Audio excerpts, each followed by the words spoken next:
Bien, hoy estamos aquí, pues, digamos, encantados de recibir que ha venido Elías Bendodo, que acaba de llegar de Asturias, este hombre que lo vemos en la televisión mucho, que está siempre en todos los sitios, en todos los lugares del país, porque tiene un cargo importante, yo diría que de los más importantes del partido.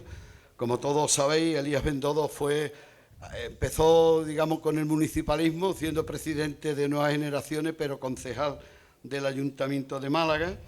También fue presidente de Diputación, que el descuadre, el déficit que había en la Diputación era enorme, 400 y pico millones de euros, dejó saneada la Diputación y ahora nos estamos encargando de gastarlo. Es normal, es la época de gastar. Y la verdad es que Elías Bendodo fue un gran presidente de la Diputación y ha hecho cosas importantes como el Caminito del Rey, la Bienal de Flamenco, etcétera, etcétera, y podríamos enumerar y estar aquí toda la tarde. Es un hombre de gestión, un hombre que empieza desde abajo y que es un malagueño que hoy nos representa en el Congreso como número 1. Pero tiene un cargo importante a nivel nacional y casi siempre lo vemos en la tele viajando de un sitio para otro y haciendo la oposición mejor que se pueda hacer para combatir pues todo lo que está pasando en España. Como todos sabéis, esta 12ª jornada, pues teniendo aquí a Cayetana, pues mucha gente se ha acercado a estar aquí porque es una mujer, yo diría, y es mi opinión, muy valiente, una mujer directa, clara. Yo creo que a la gente que le gusta al pan pan y al vino vino y lo blanco es blanco y no es negro o no es gris, pues es una persona que atrae a muchísima gente y ha sido un acierto por parte de nuestro concejal y diputado provincial Manuel López de traerla aquí, y le agradecemos que se acerque a Laurín de la Torre y que nos dé unas palabras de lo que ella sin duda alguna pues quiere representar. Ella es una mujer, como yo diría, que ha conseguido varios premios importantes en periodismo y demás, y además ha conseguido un libro que tuvo mucho éxito en el año 2021, que a mí particularmente me gusta mucho, que es una crítica de la degradación de la política actual y la lucha contra el populismo. Ella, Cayetana, pues precisamente quiere representar eso en su vida de cargo público, que lleva 12 años ya en el Congreso de los Diputados. Yo he coincidido con ella en 2011-2015, con Mariano Rajoy. Como ya he dicho antes, el libro Políticamente Indeseable, ese del año 2021, ha tenido mucha repercusión y, sin embargo, también la lucha contra el populismo, contra los políticos corruptos, los políticos que manipulan, los políticos sectarios, los políticos, como pasa con Maduro, por ejemplo, pues precisamente ella es una gran luchadora con la injusticia y con todo eso. Desde luego es un lujazo tenerla aquí, es un lujazo tener a Elías Bendodo. Yo tengo gran admiración también por Joaquín Ramírez, que como todos sabéis fue prácticamente la base tan importante del Partido Popular a nivel de Málaga. Él ha sido, junto con Manolo Atencia y también con Elías Bendodo, cuando era secretario general del partido en Málaga, consiguieron esa gran base que representa hoy que a más del 90% de los malagueños los gobiernan alcaldes populares, los populares nosotros, los del Partido Popular. Y entonces resulta de que es una pieza clave, sin duda alguna, en el engranaje del Partido Popular, y ha sido senador muchos años, ha tenido grandes responsabilidades, presidente de la Fundación de Orden de la Paz, también de Cánovas del Castillo, que la fundó. En definitiva, que entre Joaquín, que va a ser el moderador, Elías Bendodo y nuestra Cayetana, nos va a dar una visión de lo que es la España de hoy, y espero que nos guste y espero que nos perdonéis el que estáis de pie, porque nos habéis desbordado. Muchas gracias y vamos a disfrutar de ahora con Elías Bendodo en esa presentación. Muy bien, Joaquín. Gran popular y que levanta la bandera del Partido Popular con orgullo y hace una gran gestión. Nos acompañan aquí pues los compañeros del Gobierno municipal, a los que quiero agradecer también su trabajo, y sobre todo a los vecinos de Laurín de la Torre, que estáis en estos diálogos de Laurín, que se han convertido, como ha dicho Joaquín, en un referente cultural. Yo recuerdo la inauguración de esta biblioteca Y desde la inauguración a hoy, tú no has podido traer a tanta gente, porque no hace tanto de la inauguración, a no ser que haya hecho un acto cada semana, que posiblemente. En cualquier caso, estos diálogos que dirige Jesús Manuel Castillo son un claro ejemplo de pluralidad, como ha dicho Joaquín. Aquí no se miran colores, aquí todo el mundo que tenga algo que opinar es bienvenido a este foro.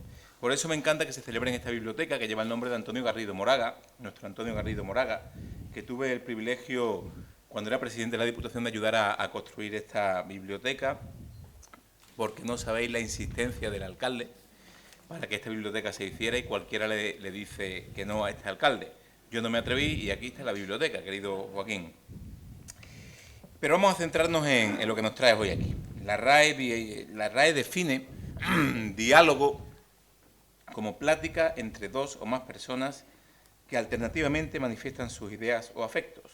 Ni discusión, ni debate, ni bronca. Solo diálogo. Y eso es precisamente lo que hace falta hoy. Y no solo en la política actual, sino en general en nuestro día a día. Más diálogo, más intercambio pausado de ideas, de emociones y, evidentemente, menos insultos. Más solvencia, más profundidad, más respeto a los demás, a las instituciones y a las leyes que rigen nuestra convivencia. Así era nuestro Antonio Garrido, una persona capaz de dialogar con todo el mundo, que defendía con pasión sus ideas, sus posicionamientos, con unos cimientos intelectuales de enorme solidez. Persona respetada y admirada por todos. Y así, precisamente, es también nuestra protagonista de hoy, que no necesita presentación, pero a mí me han encargado la misión de presentarla, lo cual hago con honor, con satisfacción, porque Cayetana Álvarez de Toledo es amiga, compañera y una voz autorizada y respetada en el Congreso de los Diputados y en nuestro partido. Cayetana es licenciada y doctora en Historia por la Universidad de Oxford, en la que además recibió la Lady Allen Scholarship. Es miembro del Consejo Científico del Instituto Elcano y miembro activo del patronato de la Fundación FAES, que conocéis, Fundación para el Análisis y los Estudios Sociales, que dirige el presidente Aznar. FAES tiene como objetivo nutrir de ideas el pensamiento del centro liberal reformista, con propuestas políticas que influyan en la toma de decisiones y repercutan en la opinión pública. Es una fundación, FAES, al servicio de España, de sus ciudadanos, que aspira a crear, promover y difundir ideas basadas en la libertad política, intelectual y económica, así como fortalecer los valores de la libertad, la democracia, el Estado de Derecho, el libre mercado y el humanismo occidental.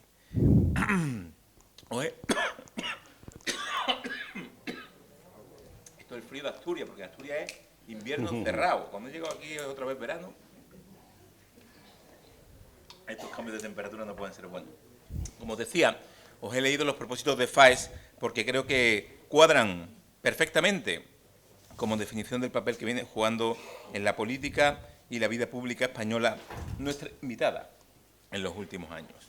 Y ahí está en su defensa, la defensa de Cayetana, de la unidad de nuestro país contra los nacionalismos excluyentes, contra los desafíos independentistas, su apasionada reivindicación de la democracia en Venezuela y el reconocimiento de Edmundo González como ganador de las últimas elecciones frente a los ataques de la dictadura de Maduro. De Cayetana se han dicho y escrito muchas cosas. Dicen de ella que es látigo del gobierno, el látigo de Oxford, te llamaban, llegaron a escribir. También que es un verso suelto dentro del Partido Popular. Pues ojalá tuviéramos muchos versos sueltos así. Y creo que es una persona necesaria en el proyecto que lidera nuestro presidente Alberto Núñez Feijóo. Yo creo que personas como Cayetana, sin duda, enriquecen a cualquier partido y tenemos la suerte de tenerla en el partido al que yo pertenezco y muchos de los que estamos aquí. Cayetana es una persona coherente con sus ideas. Eso no significa que sus ideas sean estáticas o rígidas, porque hay quien confunde coherencia con rigidez. Y la rigidez a menudo convierte las ideas en dogmas. Y creo que en la política, sobre todo en la actual, sobran los dogmas y falta el análisis sosegado y serio. Tampoco conviene confundir las ideas con los principios. Los principios sí son inmutables y fijos, y creo que los de Cayetana coinciden plenamente con los valores democráticos que defiende nuestra Constitución. En cualquier caso, como compañero de bancada, tengo que decirles que es un privilegio y un placer escuchar a nuestra portavoz adjunta en el Congreso de los Diputados. Demuestra en cada intervención que desde la intelectualidad se puede hablar muy, muy claro, de forma que todo el mundo la entienda. Es una rival formidable. La temen los de enfrente, os lo digo con conocimiento de causa. Y sí, es un látigo para las incoherencias y los despropósitos del gobierno que sufrimos, del gobierno de Pedro Sánchez. Y en general es un látigo para cualquier populismo y extremismo que tanto daño hace a nuestro país. Lo demostró en su momento fundando y siendo portavoz de Libres e Iguales, una asociación cívica que nació en el año 14 con el objetivo de defender los principios democráticos y los valores constitucionales y movilizar a los ciudadanos españoles ante el desafío del secesionismo catalán y contra los nacionalismos. A su lado, entonces, figuras como Mario Vargas Llosa, Andrés Trapiello, Fernando Savater, Albert Boadella o Nicolás Redondo Terreros, entre otros. Pero, sin embargo, Cayetana, o CAT, C-A-T, CAT, como llegaron a bautizarla por sus iniciales, es una persona joven, la podéis ver muy joven, como pueden comprobar. Nació en el año 74, casualmente en el mismo año que nací yo también, por tanto, igual de joven. Entonces, tú Su biografía, desde luego, a mí me parece apasionante, y eso que prácticamente acaba de empezar. Ella ha sido diputada de las Cortes Generales por Madrid y por Barcelona, en 4 legislaturas. Nació en Madrid, de padre francés, madre argentina. De su padre, que luchó contra los nazis en la resistencia francesa, heredó quizá ese carácter combativo que se revela ante las injusticias, y de su madre ese vínculo tan profundo y apasionado con Latinoamérica y sus raíces españolas. Ambas facetas y sus amplios estudios de historia, con uno de los mejores hispanistas británicos, John Eliot, que llegó a recibir el Príncipe de Asturias, le otorgan una mirada y perspectiva única sobre España, su pasado, su presente y su futuro, y su papel en el mundo. Es una mirada que ha trascendido desde sus artículos y tribunas en su faceta como periodista y columnista del Mundo, donde fue muchos años redactora y cuyo trabajo le valió el reconocimiento del Foro de Davos como joven líder global. También ha sido tertuliana del programa La Mañana en la cadena COPE, ha colaborado con las principales emisoras y cadenas de televisión de nuestro país y llegó a ser enviada especial del Mundo en Washington y en Venezuela. Su carrera política, por así decirlo, empieza en el año 2006 como jefa de gabinete de Ángel Acebes en su etapa en la dirección del partido en el año 2006. Cayetana tiene 2 hijas y 3 nacionalidades, la española, la argentina y la francesa, aunque supongo que vivir en Londres hasta los 7 años, ¿no? También le habría dado derecho a lograr la nacionalidad británica, pero ella siempre dice que decidió ser española, y esa fue su elección, y eso nos llena de orgullo a todos. En cualquier caso, creo que tenemos, querido Joaquín, mucha suerte por contar ella como portavoz en el Congreso y por tenerla hoy aquí en Alhaurín de la Torre. Así que me callo, me he extendido porque podía seguir hablando de Cayetana, y yo he venido aquí a escuchar ese diálogo con mi compañero y gran presidente del partido que tuvo en Málaga, Joaquín Ramírez, como decía mi antecesor en la presidencia, y con una notable y amplia carrera en la vida pública y también en el pensamiento político como presidente de la Fundación Cánovas. Muchas gracias a los dos y aquí estamos expectantes. Gracias. De verdad, gracias por abarrotar esta sala. Muchísimas gracias, alcalde. Institución, te tengo que llamar, porque eres una institución no solamente en el partido, sino en Andalucía y en España. Y es una maravilla estar aquí en Alhaurín de la Torre, de verdad, gracias. Gracias a quienes me habéis invitado, el concejal.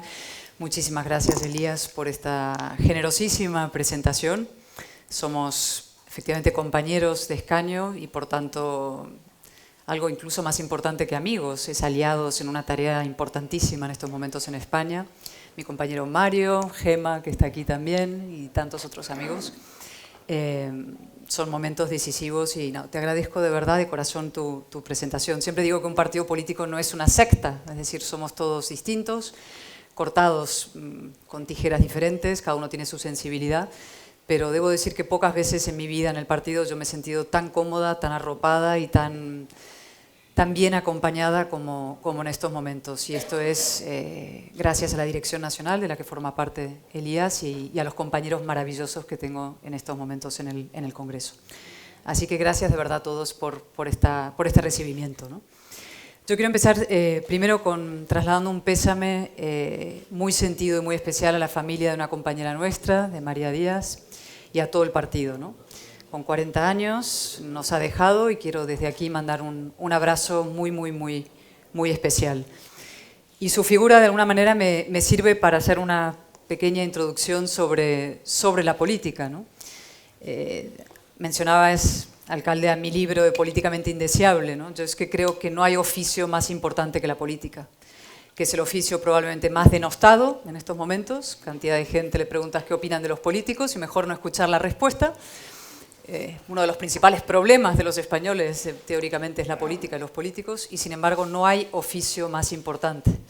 No hay oficio que afecte más a la vida de la gente, desde lo más nimio, lo más pequeñito, el trazado de una carretera, dejar las aceras tan impolutas y maravillosas como las he visto aquí, hasta las decisiones más drásticas que afectan a la vida y la muerte de la gente, a ir a una guerra, responder a una pandemia, tomar decisiones verdaderamente profundas. Y esas decisiones las toman políticos.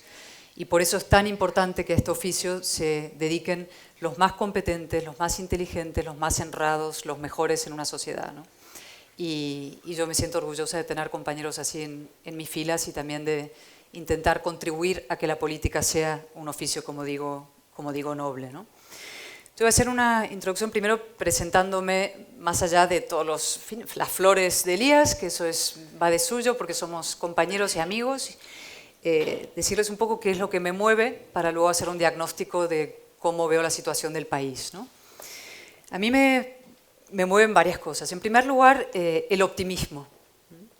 Mi padre era un gran optimista, yo lo descubrí luego, tarde, pero me di cuenta que era un gran optimista y yo procuro seguir esa senda, ¿no? Yo creo que el pesimismo es la coartada de los cobardes, la excusa para no hacer nada, te quedas en el sofá diciendo que mal va a ir todo, no hace falta movilizarse. Y también es el gran aliado de los populistas, ¿no? El apocalipsis es otra forma de utopía, ¿no? Que requiere que venga un caudillo, un mesías, un salvador a resolverlo, ¿no? En cambio, el optimista es el optimista combativo, es el que baja el terreno, el que se sacrifica, el que entiende que el progreso de la humanidad responde a una serie de pautas y que trabaja para que ese progreso continúe, ¿no? Y por tanto ese es mi primer disclaimer, ¿no? Yo soy optimista combativa y entre la decadencia y la esperanza lucho por la esperanza. El segundo es que creo que el atributo más importante en la vida y por supuesto en la política es el coraje, es la valentía, es el valor. Siempre digo que se lo digo a mis hijas que son adolescentes, les digo, la vida al baño María no existe. Y muchísimo menos la política. Si uno quiere, en fin, vivir al baño María tranquilamente, dedíquese a otra cosa, ¿no? Ni siquiera a la escritura de novelas hay una vida al baño María. Desde luego en la política es sufrida, hay que ser como el salmón, que nada contra la corriente, río arriba, como digo siempre, río arriba contra la corriente, y sabiendo que al final de esa corriente y río arriba está la gloria, está el esfuerzo, ¿no? En ese esfuerzo está la posibilidad de conseguir cambiar las cosas. Y hoy en día eso es importante porque muchas veces nos encontramos en una disyuntiva perversa en la que nos sitúa la izquierda en general y la censura contemporánea entre la sumisión y el conflicto, ¿no? Es una disyuntiva perversa, te dicen o te sometes o te afrontas, ¿no?, una dosis insoportable de conflicto. Y yo siempre digo que entre la sumisión y el conflicto, pues prefiero el conflicto.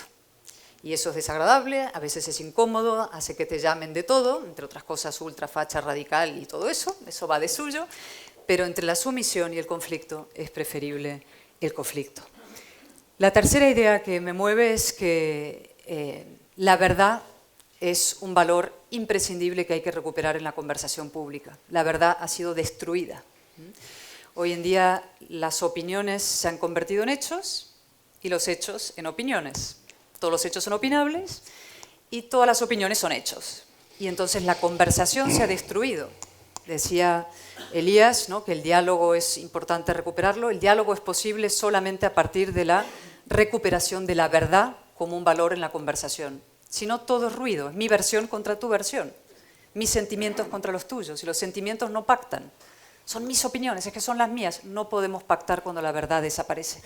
Con lo cual, otro de los grandes retos contemporáneos que trasciende a lo español es la recuperación, la restauración de la verdad en la vida pública, ¿no? Vinculado a esto, otra de los, digamos, lemas de mi vida o cosas en las que creo profundamente es que lo moral es lo eficaz. Y esto me enfrenta a mucha gente que cree en la vieja escuela maquiavélica, digamos, pervirtiendo lo que dijo Maquiavelo, pero que es mucho más astuto ser un poco inmoral y que en la política hace falta ser inmoral para ser eficaz. Es un clásico, ¿no? Y yo no lo creo. Yo realmente creo que lo moral es lo eficaz.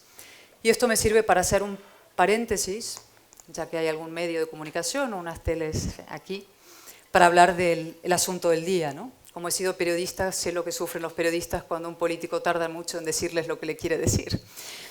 Y entonces voy a hablar muy brevemente, 2 pinceladas sobre uno de los grandes temas de esta semana, uno de los temas, en fin, de mi actividad política y de mi implicación política, y que también es el tema del día, que es lo que está pasando en Venezuela, ¿no? Yo quiero desde aquí reiterar el absoluto compromiso del Partido Popular al que pertenecemos, en la lucha por la libertad y la democracia en Venezuela, y eso significa hasta el final. Es una batalla que trasciende a las fronteras de Venezuela, es una batalla entre la verdad y la mentira, entre la democracia y la dictadura, y entre la civilización y la barbarie. Es decir, lo que está en juego es si la verdad rige en la vida pública, ¿no? Unos señores que van, depositan un voto y hay un resultado. ¿Ese es verdadero, ese resultado? ¿Esa verdad va a regir en la vida pública, sí o no?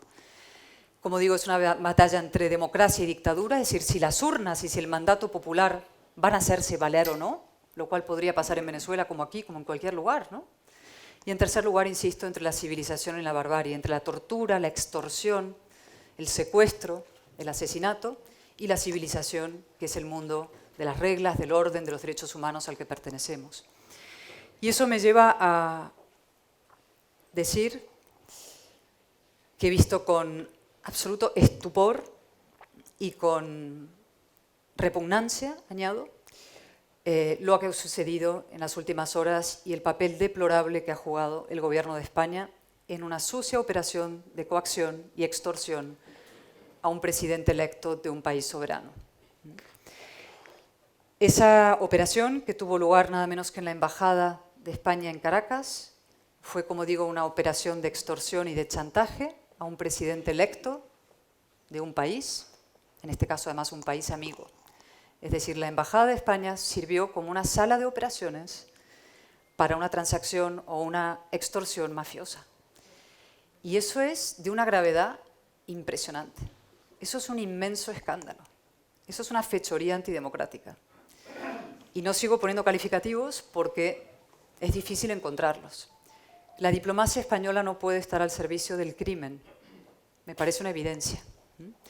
Y por tanto, repitiendo lo que ha dicho el presidente nacional hoy desde Roma, tenemos que pedir, como es lógico y natural, que ese embajador que participó en esa operación sea inmediatamente retirado y vuelva a España, y reemplazado y sustituido, que el ministro de Exteriores que ha mentido sobre este caso sea relevado, sea cesado, dimita, y que el presidente del Gobierno dé en las Cortes Generales, en el Congreso de los Diputados, todas las explicaciones pertinentes sobre este caso. Y ahora vuelvo, por esa idea de que lo moral es lo eficaz, a otra de los impulsos que me mueven, ¿no? Lo ha citado Elías. Yo efectivamente soy española por elección. Yo nací en Madrid, una familia mezcla como tantas otras, identitariamente, pero decidí ser española para, probablemente por un espíritu contracorriente, desmentir el tópico aquel de que dijo Cánovas, lo sabrás, mejor que nadie, la famosísima frase que Galdós cuenta de Cánovas, que dijo, español no puede ser, es aquel que no puede ser otra cosa, ¿no? Y con mi espíritu de contradicción dije, no, yo quiero ser española y quiero serlo por elección y por decisión, ¿no? Y lo fui precisamente porque, es una larga historia que no voy a contar ahora, porque para qué alargarnos, pero porque de pronto fui testigo, nací aquí, pero volví ya siendo un doctorado de Historia Española, fui testigo de esta jovencísima democracia, en tantos sentidos ejemplar, que había hecho una transición modélica de una dictadura a un sistema de libertades, y que sin embargo estaba siendo brutalmente agredida por un movimiento fanático, reaccionario, totalitario y terrorista. Era la época de los asesinatos de ETA. Todos los viernes ETA dejaba un cadáver sobre la mesa del Consejo de Ministros. Y a mí eso me conmovió profundamente. Y vi cómo tantos partidos, los nacionalistas, etcétera, lo justificaban de alguna manera, ¿no? Decían, bueno, decían literalmente, el líder del PNV de aquella época, Javier Arzayus, decía, son unos hijos de puta, pero son nuestros hijos de puta. Y yo pensé, ¿cómo es posible, no? Esta democracia ejemplar, esta España de ciudadanos libres e iguales, esta democracia joven y tierna y tantos sentidos admirable, ¿no? Siendo colocada contra las cuerdas, amenazada, agredida, chantajeada, extorsionada por una banda criminal y por una ideología profundamente reaccionaria como es el nacionalismo. Y eso me llevó a implicarme políticamente y efectivamente entré en el Partido Popular y empezó la larga historia de mi breve y no muy importante trayectoria política, pero sí que explica por qué estoy y sigo aquí, ¿no?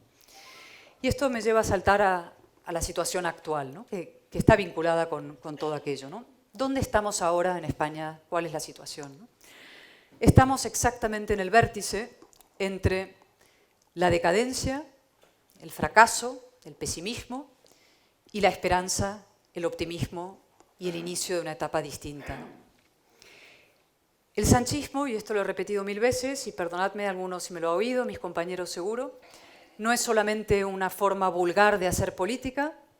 El oportunismo, las mentiras, la chulería, los andares de galán de tranvía, como digo tantas veces, y cualquiera que esté en un escaño lo acreditará. Siempre lo digo, entran primero las caderas y luego entra él.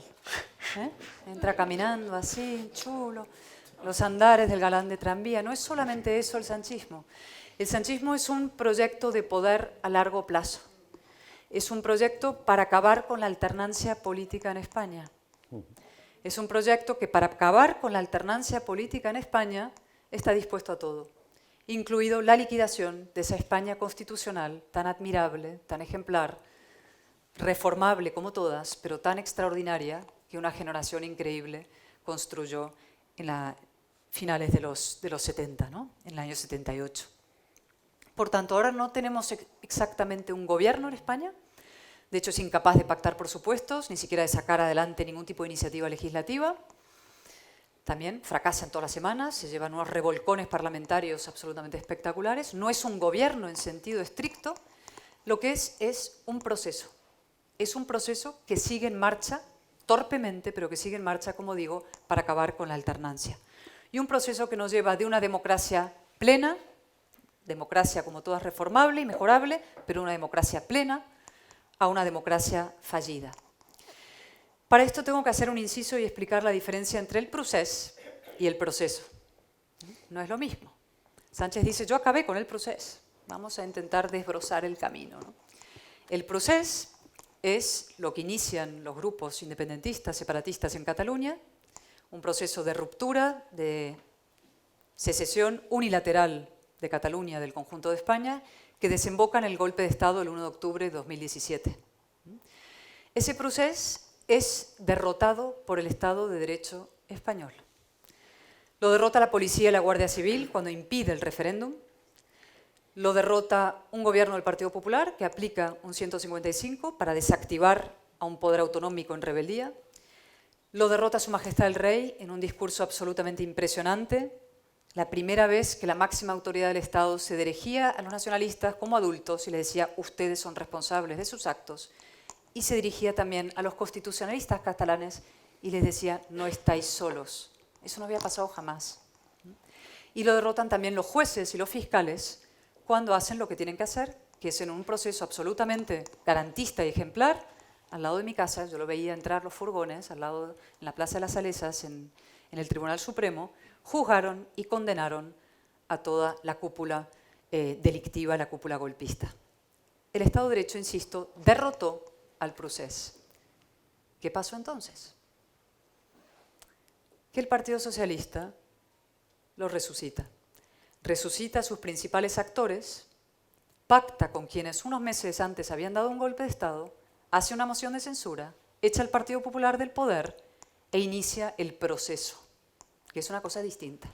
Es ese proceso para acabar con la alternancia política, es un proceso de poder, es un proceso que pasa por la liquidación del orden constitucional como medio para llegar a un fin, y es un proceso que tiene muchos hitos a lo largo de la legislatura pasada, os acordaréis de muchos de ellos, importantes, como piedrecitas de pulgarcito así, que son, por ejemplo, la derogación del delito de sedición, rebaja de malversación, la ley de memoria antidemocrática, el blanqueamiento de Bildu, un partido que sigue sin condenar el asesinato, los ataques civilinos o más directos a la corona.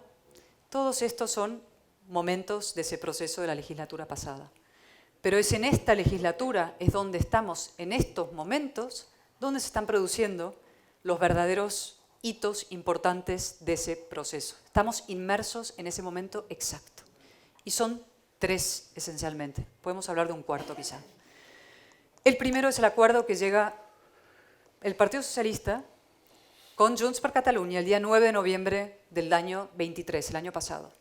Es un texto que lo firman, un papel que lo podría haber traído, donde pone explícitamente: yo te doy a ti la investidura a cambio de que tú me des a mí la impunidad. Es la amnistía. Es unos políticos borrando los delitos de otros políticos a cambio del poder. Eso no había ocurrido jamás. No tiene precedentes en ninguna democracia del mundo. Yo se lo he preguntado, no sé, 40 veces al señor Bolaños, en sesiones de control, en la Comisión Constitucional. Cíteme, por favor, un precedente de un político que haya borrado delitos de otros políticos a cambio del poder. Siempre me ha contestado lo mismo. Ultra, ultra, facha, facha. Le preguntas al señor Bolaños, ¿qué hora es, señor Bolaños? Y te dice ultra, ultra, facha, facha. Da igual lo que le preguntes. O sea, no hay conversación. Esa pregunta no tiene respuesta. Eso es un acto de corrupción, una transacción corrupta, como hemos explicado muchas veces, y es el primer hito de ese proceso, el más grande de esta legislatura. El segundo se produce hace unos meses, cuando, cercado por investigaciones de corrupción a su entorno, a su mujer, a su hermano, el presidente del gobierno se coge una baja de 5 días por victimismo y exuda, publica una carta contra la ciudadanía. Una carta en la que anuncia explícitamente un ataque a los contrapoderes del Estado, que son los jueces, los medios de comunicación y la oposición política. Ese es el segundo granito y que se ha ido viendo su desarrollo desde entonces. Ataques sin cuartel y agresiones sin cuartel a los jueces que están investigando a la mujer del presidente y a cualquier institución que se ponga por delante. Colonización masiva de las instituciones, todas, desde Paradores hasta el Banco de España, pasando por el Consejo de Estado, el Tribunal Constitucional, la CNMV, el Radio y Televisión Española, EFE. Es decir, hay una lista, el otro día la leí en un acto y estuve, no sé, 10 minutos y ya no lo vuelvo a hacer porque vais a enfadaros. Ataque, por supuesto, colonización del Parlamento. El Parlamento lo habéis visto, cualquiera que siga una sesión de control o unas sesiones parlamentarias ve lo que está pasando en el Parlamento. La presidencia se ha convertido en una humillada correa de transmisión del Poder Ejecutivo. Se gobierna por decreto ley o ya directamente al margen del legislativo, como ha anunciado el presidente del gobierno. Y lo último ha pasado estos últimos días cuando ha anunciado esto que llama un plan de acción democrática, que es un plan de acción, en fin, de degeneración democrática. Es la apoteosis orwelliana. Es coger las palabras, darles la vuelta, llaman regeneración a lo que es la degeneración. Ese es un plan formado por 3 cosas. Humo, en parte, acoso a los medios críticos, a los periodistas críticos, y alpiste, reparto de dinero a los medios afines, ¿no? Es decir, estamos ante el manual perfecto de lo que llamo los burros de Troya a la democracia, que son los que se disfrazan de demócratas para entrar dentro de las instituciones y erosionarlas y socavarlos desde el interior. Eso es un proceso, como digo, de democracia plena, a democracia fallida. Y el tercer hito es el que hemos vivido este verano y que en Andalucía está siendo especialmente, en fin, polémico, evidentemente, y en el resto de España también, que es el acuerdo que alcanza, en este caso ahora ya con Esquerra Republicana de Cataluña, para hacer presidente a Salvador Illa, ¿no? Que es un acuerdo, un concierto separatista, que lo que hace es liquidar la igualdad entre españoles. La igualdad no solamente entre territorios, es decir que Andalucía es de segunda división, de tercera división, frente a una Cataluña de primera, sino incluso más importante entre ciudadanos. Es vaciar al Estado de la capacidad de tener recursos para luego distribuir entre los que tienen más y los que tienen menos en todo el territorio nacional. Y lo peor de todo, pero luego voy a pasar allá al final de mi introducción, lo peor de todo, en mi opinión, de todo este proceso que estamos viviendo, es la política del muro. Es resucitar el caínismo, el guerra civilismo, el enfrentamiento entre territorios y entre ciudadanos. El caínismo es el más sucio vicio político que puede haber. Uno se puede equivocar con la ideología, uno puede tomar decisiones de gestión más o menos equivocadas, pero enfrentar deliberadamente a ciudadanos, levantar muros entre españoles, resucitar rencores, fomentar agravios entre territorios, es lo peor que se puede hacer.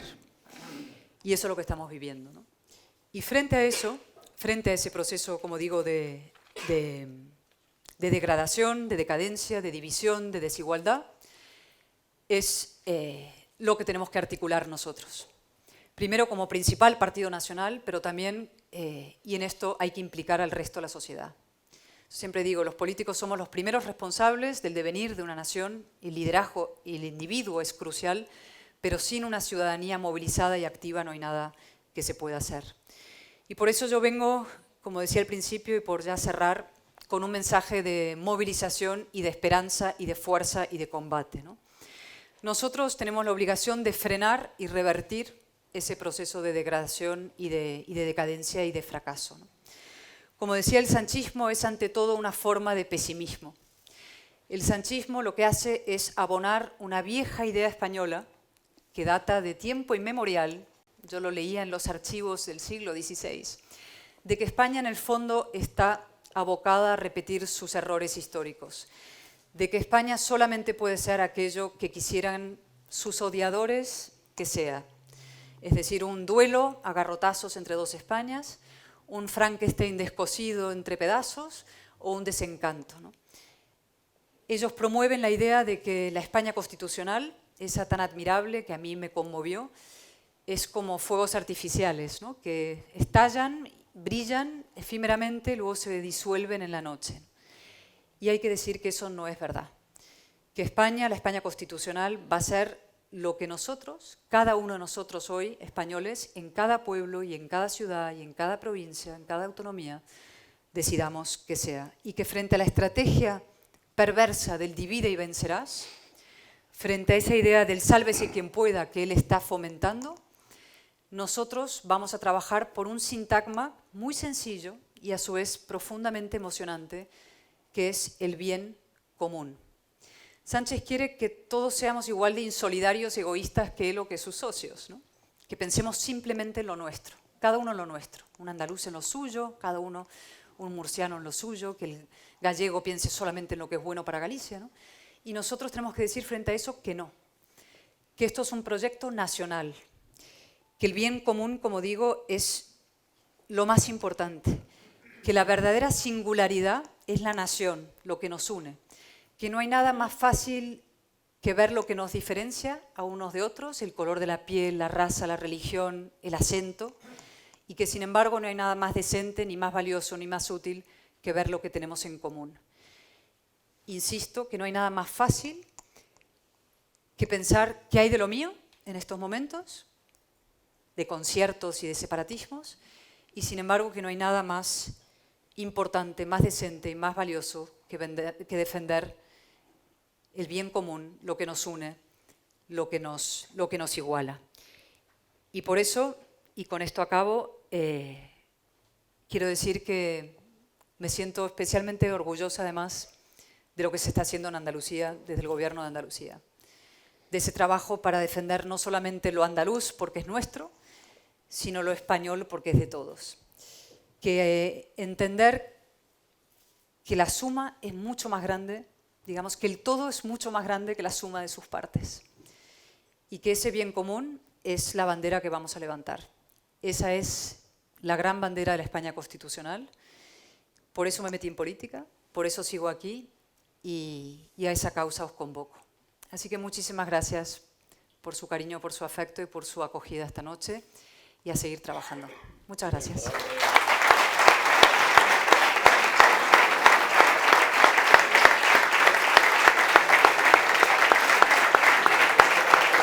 Fantástica.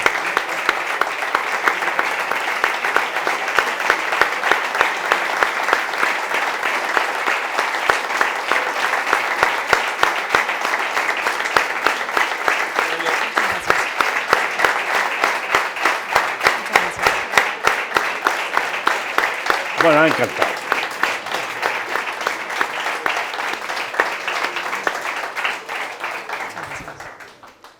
Bueno, la verdad es que ¿quién le pone el cascabel al gato?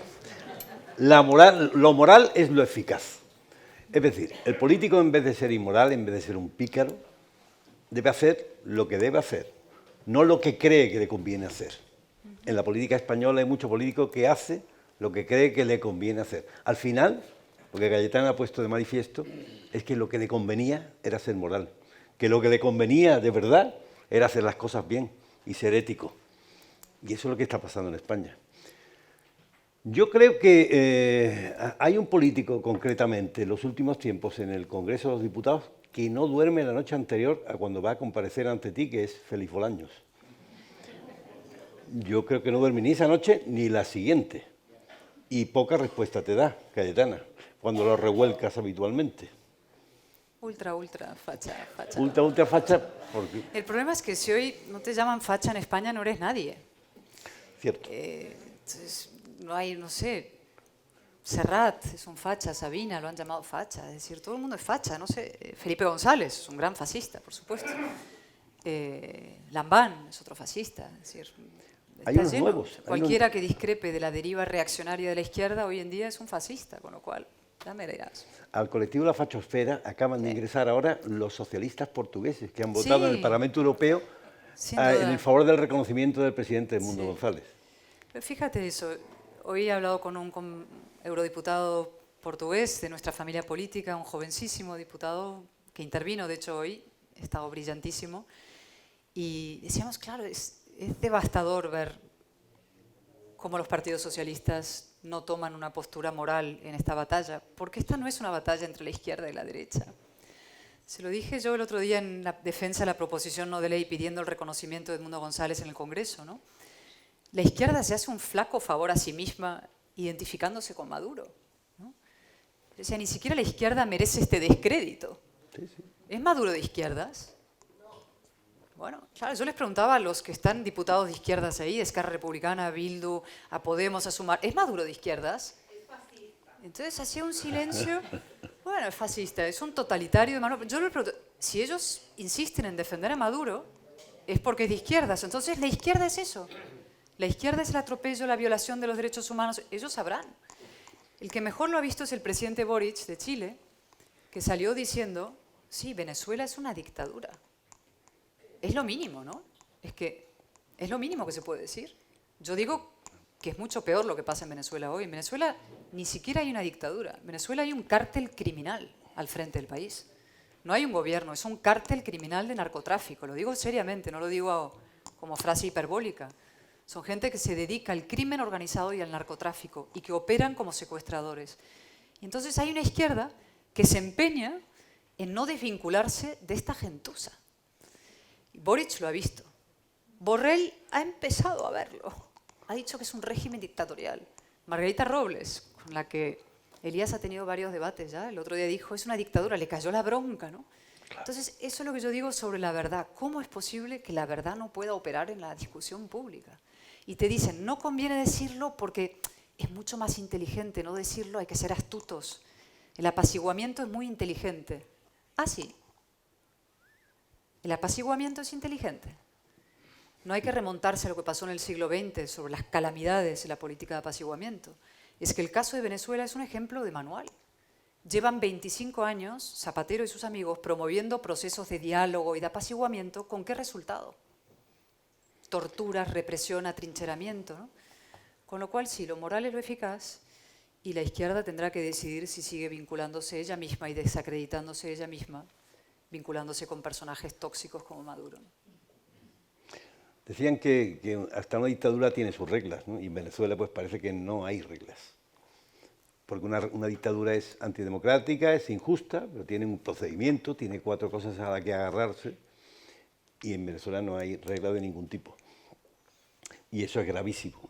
Ahora mismo nuestros 2 compatriotas detenidos en Venezuela, supuestos agentes del CNI al servicio de la CIA, que el ministro de Interior venezolano enseñaba unas armas, en fin, de asalto, fusiles de asalto americanos, como si ellos llevaran esas armas, me da la impresión que el gobierno tampoco ha protestado convenientemente por esa detención injusta, solamente ha desmentido que sean miembros del CNI, pero ni siquiera se ha emitido pues, la petición de un habeas corpus internacional para que pudieran ser liberados o exigir al menos la liberación.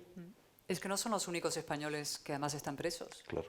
Hay muchos más. Hay entre ellos, muchos sus nombres no recuerdo, pero Rocío San Miguel la recuerdo perfectamente, que es líder de una ONG, activista de derechos humanos, una mujer extraordinaria, es española y lleva 6 meses en el helicoide. Yo he visto el helicoide. Yo como periodista fui a Caracas, estuve en Ramo Verde, donde estaba detenido Leopoldo López, una cárcel militar, y fui al helicoide también. El helicoide es un sitio sórdido, siniestro, del garrote vil, donde rompen las costillas, donde torturan, donde matan, donde asesinan. Y ahí hay presos políticos. María Corina Machado y su equipo, libres, entre comillas, porque están escondidos y a resguardo, quedan ella y 2 más. Todo su equipo de campaña lleva 6 meses asilado en una embajada. De los líderes políticos de su equipo han sido detenidos o están asilados todos. Es una barbaridad. Y cuando nosotros exigimos el reconocimiento de Edmundo González como presidente electo, no es un capricho, ¿no? Es que yo quiero que reconozcan a alguien porque yo he decidido, no. Es que es el valor de la verdad, de las urnas, de la democracia y de los derechos humanos. Y fíjate lo que nos contestan. Otros argumentos que yo el otro día intentaba desmontar, te dicen, no, es que es muy importante que la posición común europea no se rompa y vayamos todos de la mano. Vale, bien. Pero ¿por qué se puede romper la posición común para reconocer el Estado de Palestina y no para reconocer al presidente de Venezuela? ¿Es que no hay represión en Venezuela? ¿O es que el presidente electo de Venezuela no tiene credenciales democráticas y los líderes de Hamas sí? ¿O por qué, y añado, se puede romper la posición común, como hizo el presidente Sánchez hace unos días, yendo a China y rompe la posición común sobre aranceles, al servicio de una dictadura como la China? Y en cambio la posición común sobre Venezuela no la puede. No romper, sino liderar. Tú lideras en Europa. España tiene un papel crucial respecto a Iberoamérica en Europa. Es quien tiene que llevar la voz cantante, ¿no? Es decir, todo esto es de un inmenso cinismo, de una gran hipocresía y probablemente lo que hay detrás son oscuros negocios de todo tipo.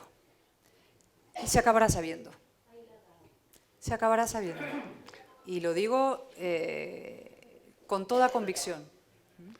Y para las empresas, y también lo digo con toda claridad también, porque hay que hablar claro, las empresas europeas, empresas españolas, empresas americanas que tienen intereses en Venezuela, tienen que saber que no se puede hacer negocio a costa de la represión, el sufrimiento, las violaciones de derechos humanos.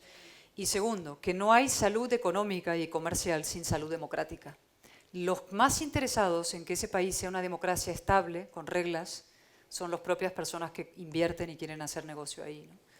Con lo cual hay que desmontar este enorme tinglado de cinismo y entender esto como lo que es. Una operación que trasciende, insisto, a Venezuela, en la que hay todos unos actores del orden iliberal mundial, chinos, rusos, iraníes, que están jugando en Venezuela una partida muy siniestra. Y nosotros, como democracia europea, occidental, tenemos que decidir dónde nos colocamos, con el orden liberal o en su contra. Y es así de sencilla la elección. Y hoy es un gran éxito que el Parlamento Europeo se haya posicionado a favor del reconocimiento de Edmundo González y que le haya dado la razón al Partido Popular, que representa a esta España que es más responsable en Europa que nadie de las relaciones con Venezuela.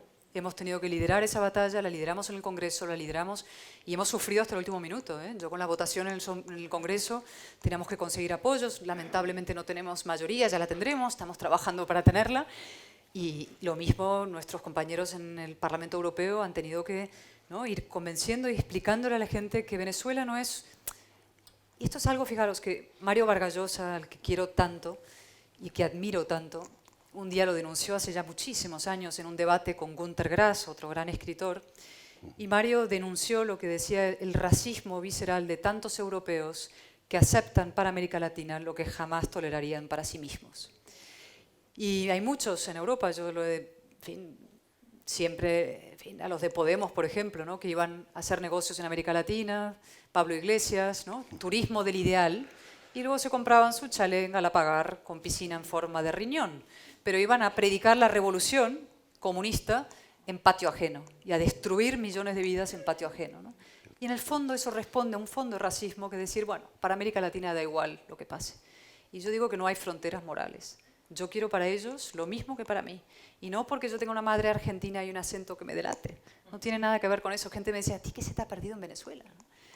Y yo digo, nada y todo. Se me ha perdido todo.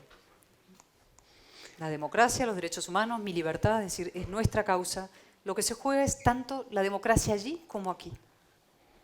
Decía Cayetana que ella es optimista, yo diría que luminosa. La verdad es que cuando ella ha intervenido en plenos importantes y nos ha hablado de la ley de amnistía, de los indultos, siempre ha terminado con una frase que decía algo así, pero no les valdrá. No, le decía, pierdan toda esperanza. Pierdan toda esperanza. Ogni esperanza. Efectivamente, efectivamente. Sí, sí. ¿Y sabes qué? Que voy a tener razón. Va a tener razón. Si es que de aquí vamos a salir con una sonrisa Puigdemont esta se va a noche. quedar comiendo mejillones con patatas fritas muchos años. No, sí, sí, es que Bolaños y Sánchez, además de tener muchas virtudes que les adornan, son los tramposos. Son tramposos. Y le vendieron una fake amnistía. Le vendieron una amnistía que, sí, le dijeron, esto te lo apañamos, el Tribunal Constitucional, el Supremo. Pues yo desde el minuto uno les decía, pierdan toda esperanza. Esta Cámara, el Congreso de los Diputados, puede aprobar lo que sea. Puede aprobar el exterminio de las rubias, y sería un mal día para algunas. Pero el hecho de que lo apruebe no significa que eso vaya a ocurrir, porque por suerte tenemos algo llamado Estado de Derecho. Y existe un Tribunal Supremo, y existe el derecho europeo, y existen tribunales que van a corregir aquellos desafueros y desmanes que se pudieran aprobar. Y eso es lo que está pasando. Y Puigdemont está descubriendo, efectivamente, que le engañaron. Lo tiene merecido, ¿eh? Puigdemont, que hay que decir que se escapó de España en un maletero, pero que no había orden contra él, que se podía ir libremente, que ahora se nos dice por parte del gobierno del PSOE que se escapó, que se le escapó al gobierno del PP, pero no había orden contra él. Todavía hubo, la orden tardó como 2 o 3 días después de que se escapara. Se fue en el capó, escondiéndose como un cobarde. Eso no tiene nada que ver. Decía Elías en su presentación, y también lo ha dicho Joaquín, que Cayetana es muy valiente. Bueno, una prueba de ello es que es diputada por Barcelona. Yo la he visto en alguna entrevista, no sé si en TV3, donde le hablan en catalán, le preguntan en catalán, y ella con una absoluta resolución no solamente lo entiende, sino que contesta con gracia y aguanta el chaparrón y hasta pone en cuestión que sea el catalán la lengua vehicular cuando ella está siendo entrevistada. Y dice, bueno, ¿por qué no? La lengua común, un poquito de cordialidad.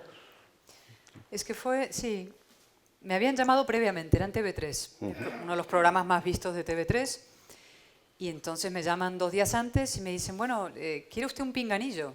Y yo, ¿un pinganillo entre españoles? Si nos vierais ahora en el Congreso, a otros con pinganillo, yo estoy radicalmente en contra, ¿no? Y yo dije, no, no quiero pinganillo. Y cuando empezó la entrevista, empezó hablando en catalán y dije, quiero decir que ustedes me han ofrecido pinganillo, pero es que entre españoles no usamos pinganillo, porque tenemos la enorme fortuna de contar con una lengua común, una lengua que nos une. Y por estricta cordialidad, usted debería dirigirse a mí en la lengua que compartimos. Es una cuestión de buena educación. Usted no quiere, usted haga lo que quiera, y siguió, por supuesto, a su bola en catalán, pero es una cuestión de cordialidad básica. Y esa lengua común, pues, es el castellano, es el español. ¿Podría haber sido el catalán? Pues las cosas hubieran sido de otra manera. ¿Hubiera sido el catalán? Pues sería el catalán. Pero ese es el enorme valor moral que tiene el español. No es el hecho de que el español, porque me guste más su acento o lo que fuera. El valor moral que tiene es que es una koiné, que nos permite a millones de personas, no solamente en España, sino a 500 millones en el mundo, comunicarnos unos con otros. Y la comunicación es un valor moral. Coges un avión y acabas en el sur de Chile, en el fondo sur de la Patagonia, y te bajas del avión y hablan tu idioma, ¿no? Y eso es emocionante. Esa es la fuerza de una lengua común, ¿no? Es emocionante, sin duda ninguna. Cuando viajas a un México y te dicen, Sí. ¿cómo les va? Es extraordinario. No entiendes que llevas 10 horas en el avión y que has llegado a donde parece que bueno, que estás volviendo. Entonces, renunciar a eso por sectarismo, en fin, es una de las batallas. Y además, no solamente renunciar a la lengua, hay otra batalla previa que es la de los derechos ciudadanos y los derechos y las libertades propias ciudadanas. Es decir, hay padres, muchos, y niños en Cataluña que no pueden recibir enseñanza en su lengua materna, en la lengua oficial del Estado. Y eso es un atropello democrático. Absoluto. No es que la lengua española esté en riesgo en Cataluña, no lo está, evidentemente, eso es una tontería. El español arrasa, es decir, el español es una lengua tan potente. Lo que sí está en riesgo, lo que sí se atropella, y lo que Salvador Illa viene otra vez a atropellar, son los derechos civiles y lingüísticos de ciudadanos concretos, ¿no? Cierto. Ahora con el concierto o el cuponazo catalán, que no se sabe bien cómo se llama, pues se habla mucho de solidaridad, que a mí me parece que es erróneo, porque de lo que se debe hablar es de igualdad. Parece que la solidaridad, que es eso que hacen los poderosos frente a los menos poderosos porque lo necesitan, es de lo que se trata en España, y no es así, porque los territorios no son los que tributan son los ciudadanos, y los ciudadanos tributan según su capacidad. Y a veces tiene una sensación de que algunos compañeros nuestros pues copian o se creen el mensaje de la izquierda, el relato de la izquierda, y hablan, es que se rompe la solidaridad. No, se rompe la igualdad. Y yo creo que en ese tipo de cosas la ventaja de Cayetana es que habla muy claro, muy directo y habla como se debe. Es importantísimo lo que has dicho, porque lo que el gobierno querría es una batalla entre territorios. Quiere una batalla entre territorios de agravios. Yo quiero esto, yo quiero lo mío, porque lo mío no, unos y otros. Sálvese quien pueda o qué hay de lo mío, ¿no? Esa es la lógica del egoísmo y de la fragmentación. Cuando ellos dicen federal, confederal, están en la lógica de los territorios, ¿no? Por eso también hace todo este paripé de invitar a los presidentes y hacer... Él necesita la lógica territorial. Lo que realmente está en juego es lo que tú dices. Es la igualdad entre ciudadanos dentro de los territorios. Porque hay un Estado, y fijaros la paradoja que sea un partido de izquierdas, teóricamente, aunque ya no es nada el PSOE, es un cascarón vacío, un partido teóricamente de izquierdas que debería creer en un Estado fuerte, la izquierda cree en un Estado fuerte, la derecha cree en la libertad de la sociedad, ¿no? Esencialmente hablando. Un partido que cree en un Estado fuerte está debilitando, jibarizando al Estado para entregarle más poder a una de las autonomías, en este caso, más dinero, es decir, renunciando a dinero, por tanto a capacidad de redistribuir y equiparar y hacer más iguales a los ciudadanos a través de la educación, la sanidad y los servicios públicos. Está liquidando igualdad, está liquidando capacidad, insisto, de ofrecer médicos, profesores, servicios sociales en todo el territorio nacional. Eso es lo más perverso que tiene. Y ahí es donde efectivamente hay que incidir, en la cuestión de la igualdad entre personas. En todo lo que tenemos pendiente muchas cosas, que ya cuando se hace un inventario, como tú hacías antes, el inventario de los cargos que han externalizado y se han llenado de gente del PSOE, pero si hacemos un inventario de los desmanes que este gobierno va creando, pues también sería aburridísimo leerlo, porque sería no parar. Pues en todos esos desmanes parece que hay como dos ahora, o dos cuestiones contrapuestas. Una es la operación Begoña de salvamento de la democracia, que es lo que ha anunciado Sánchez del Consejo de Ministros del pasado martes, y por otro lado está lo que Óscar López, el flamante ministro, ha llamado el caso Peinado. ¿Se puede ser más miserable que llamarle a esas diligencias previas en las que está envuelta Begoña Gómez, donde se le investiga por delitos o por una presunción de delitos y llamarle caso Peinado. Es que yo creo que para ser miembro del Consejo de Ministros hay una cláusula previa que es insultar al juez Peinado. Sí. Yo estaba mirando porque, de hecho, la semana que viene probablemente en el control me toque preguntar sobre esta cuestión, ¿no? Es decir, hay unos, yo te había contado, unos 14 ministros que habían atacado, agredido, insultado, lo que fuera, al juez que está investigando a la mujer del presidente del gobierno. Ahora se ha sumado el número 15, ¿no? 15º, que es lo primero que hizo Óscar López. Su primera entrevista fue atacar al juez. Besarse de escudo. Sí, claro. Es que el jefe es el jefe, el gran jefe. Claro. ¿Cómo quedas bien con el gran jefe? El reino del terror. Es mostrar, ¿no? Atacar al juez y someter la justicia a los intereses estrictamente familiares, ni siquiera gubernamentales, familiares de una persona. Eso es una auténtica barbaridad. Es verdad que la estrategia del ahogamiento de escándalos, es decir, la gente ya está tan ahogada de escándalos que empieza a rechazar la política, rechaza todo, ya no quiere ver los telediarios, no quiere ver las sesiones de control. El fango es llenar tanto fango en todos sitios que no distingan entre unos y otros. Esa es la estrategia, ¿no? Es un clásico. Pero por eso es muy importante desbrozar y acogerse a lo concreto, ¿no? A los facts, a lo objetivo, lo que ha ocurrido, los hechos, ¿no? Y por eso yo he intentado hablar de los hechos, ¿no? El acuerdo de la amnistía es un hecho concreto, es una transacción corrupta concreta. La carta a la ciudadanía es concreto. Las agresiones al juez son concretas. El ministro de Justicia se comprometió ante el Tribunal Supremo cuando fue a reunirse con ellos a que iba a condenar y públicamente rechazar cualquier agresión de sus socios a los jueces.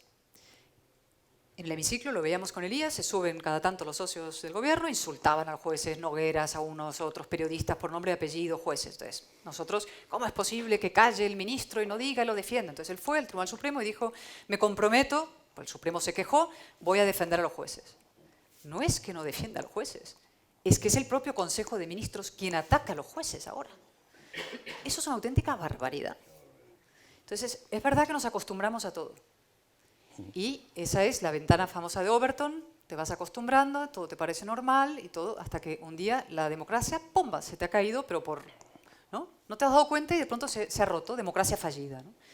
Entonces, nosotros tenemos la obligación de poner la lupa sobre cada uno de esos hechos concretos y darles la trascendencia, la magnitud, la importancia que tienen, ¿no? Y conseguir que la gente no se canse, y que la gente se movilice, que la gente se mantenga abierta, alerta. Yo se lo preguntaba a María Corina Machado, a la que admiro profundamente, quiero muchísimo, la conozco hace muchos años, una mujer, en fin, impresionante, ¿no? Yo que admiro a los valientes, ella ya está en otra categoría, ¿no? Y yo le decía a María Corina, ¿qué nos podrías aconsejar? Porque ninguna democracia está, ¿no? Te dicen, los cubanos, los venezolanos decían, nosotros no vamos a ser Cuba jamás, ¿no? Nosotros, por supuesto, no vamos a ser Venezuela, ¿no? Y entonces la hipérbole de la comparación y toda la historia. Pero las democracias fracasan, las democracias se hunden, las democracias se quiebran, claro. La democracia es muy frágil, ¿no? Digo, ¿qué tenemos que hacer? ¿Qué consejo nos das, ¿no? Y ella me decía eso, ¿no? Alerta, movilización, abran los ojos, ¿no? Esos burros de Troya que llamo yo, por no ennoblecerlo con lo del caballo, lo digo siempre, ¿no? Y además porque cabalgan sobre la ignorancia de la gente, cultivan la ignorancia. No hemos hablado de educación, pero es un tema esencial. ¿Por qué insisten en destruir el mérito, la excelencia, el esfuerzo y todos esos valores en la educación? Porque cuanto más borrega la gente, cuanto más destruida la capacidad crítica, más posibilidades tienen de gobernar y de manipular y de utilizar los sentimientos y las vísceras y no la razón y la cabeza de la gente, ¿no? Nosotros necesitamos una ciudadanía alerta, inteligente, crítica, exigente. Nuestros votantes lo son. Son mucho más duros con nosotros, probablemente que la izquierda, ¿no? Los votantes de izquierdas con el PSOE. Pero eso es bueno. Es decir, yo quiero votantes críticos exigentes, que no nos pasen una, ¿no? De vez en cuando un poco de clemencia, ¿no? Y a los que estamos aquí. Pero necesitamos una ciudadanía alerta y crítica precisamente por eso. Es curioso que decías que hemos perdido la verdad, que la hemos extraviado en el camino. Y curiosamente, la izquierda en España, más allá de España también, son los grandes defensores de la verdad, del relato de verdad que ellos quieren juzgar. Son enemigos de las noticias fake, de la desinformación, cuando claramente nos quieren informar ellos y censurarnos lo que no les interesa que podamos leer o podamos acudir. No, como decía antes, la verdad ha desaparecido, ¿no? Y entonces cuando no hay verdad, no hay democracia. No es que no haya convivencia posible, por eso que decía que no hay un suelo objetivo sobre el cual podemos discutir. O sea, tú puedes tener unas opiniones, yo tengo otras, pero los dos vamos a convenir en que aquí hay 4 botellas de agua, ¿no? Si esto pasa a ser una versión, tu versión frente a la mía, tú dices, no, es que hay 6, y yo, no, es que hay 2, es imposible discutir. Claro. Podemos gritar y nos acabaremos pegando, Ejemplo porque magnífico. no hay unos hechos objetivos, y ese es el verdadero peligro, que ya no hay, no convivencia, no hay conversación. En el Congreso a veces lo ves, o sea, es un diálogo de sordos. Como decía Elías, no hay diálogo porque no hay hechos objetivos sobre los que dialogar. La verdad desaparece, la democracia muere. Y por eso, fíjate, decía el otro día en el Congreso con el tema de Venezuela, ¿no? Había dicho, los ministros europeos se juntaron a instancias de Álvarez y decidieron que Maduro no ganó las elecciones, pero tampoco los ganó la oposición. Y yo digo, ¿pero eso qué es? Pero nos están tomando el pelo. O sea, es verdad, la Navidad no es el 1 de octubre, pero es que tampoco es el 15 de noviembre, ¿no? ¿No? Depende de Maduro dijo que era el 1 de octubre. Él dice que la verdad, la Navidad es el 1 de octubre. Bueno, va. Y entonces los ministros europeos dicen, no, pero el 25 de diciembre tampoco. Es decir, la verdad existe. Y o restituimos la verdad en la conversación o no hay democracia. Es imposible. Sí, sí, sin duda con ellos se pone en peligro la mismísima democracia. Y las instituciones españolas, que eran un ejemplo en fin, de nuestro proceso democrático de la transición, pues ahora se pone en cuestión todos los días. Es algo absolutamente terrible. Y de la Constitución están haciendo chicle, porque todo cabe en la Constitución. Había un chiste ayer que decía que Conde Pumpido cualquier día declarará inconstitucional la Constitución. Eso es lo que se llama la mutación constitucional. Como no hay una mayoría para cambiarla, es decir, tú puedes cambiar la Constitución. Tráete un proyecto de reforma constitucional a las cámaras, la sometemos a votación, vamos a las urnas, referéndum, procedimiento agravado, etc. Como eso no tienen mayoría para eso, claro, lo que hacen es la mutación. Es decir, es la cosa encubierta civilina, es ir degradando, socavándola desde dentro hasta que el paisaje que te encuentras es completamente distinto y peor, ¿no? Te llevan de una España de ciudadanos libres e iguales, por resumir, la España autonómica y constitucional, a un Frankenstein descosido de muñones identitarios enfrentados por agravios y por egoísmos, ¿no? Y tenemos que preguntarnos, ¿ahí queremos ir? No, no queremos ir. No queremos. No queremos ir ahí. Bueno, Joaquín, nuestro alcalde, se tiene ya que marchar, entonces vamos a ir terminando. Yo quiero un olvido, que lo ha nombrado Elías, pero yo creo que hay que agradecer que detrás de Joaquín Villanova, el alcalde de Alhaurín de la Torre, y de Manuel López Mestanza, organizando estas jornadas y otras muchas que han organizado, está Jesús Manuel Castillo, siempre empeñado en hacer que esta tarde la pasáramos tan bien como lo hemos pasado. Yo quiero agradecer muchísimo a Cayetana el honor y el placer de haberla tenido hoy con nosotros.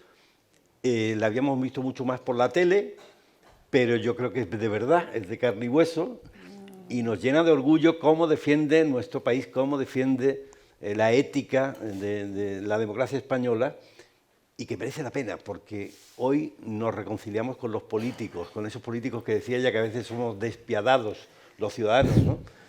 Pues me parece que más quisieran algunas empresas contratar a Cayetana para que vendiera su producto, porque desde luego, si alguien hoy tenía alguna duda, ya no tiene ninguna.